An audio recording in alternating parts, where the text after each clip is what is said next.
Hello, this video is for anyone that thinks that makeup has to look a certain way or you have to look a certain way to wear makeup. I'm just here to tell you that is 100% not true because makeup is for everyone, and if you're just starting out, if you want to be a makeup artist, there's no better time to do it than now. Whatever you're doing, wherever you are in your life, art will always find you. And if you are wanting to do makeup because you want to look pretty, then go for it. But just know that, inner beauty is always very important. I'm not here to tell you why you should or shouldn't do makeup or whatever, because it's fun.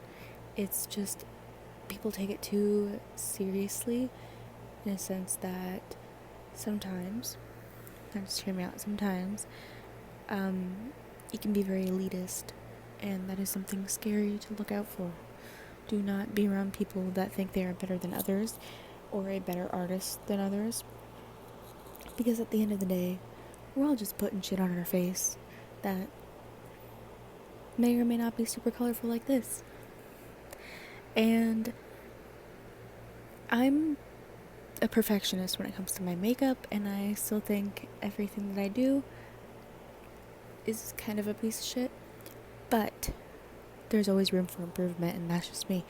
My advice to anybody that is starting makeup, just have fun with it and be you. Do not do something because someone else has, oh my god, I am so gloppy right now, I apologize. Do not do something or wear something because somebody else told you to do it, unless, it's like a suggestion. Don't just do what you want to do when it comes to makeup, but don't be like offensive or an asshole or whatever. Obviously, don't be drawing like swastikas on your forehead or anything like that. Just have fun with it and be open to the possibilities and be colorful and creative and just make art. And you have a good day.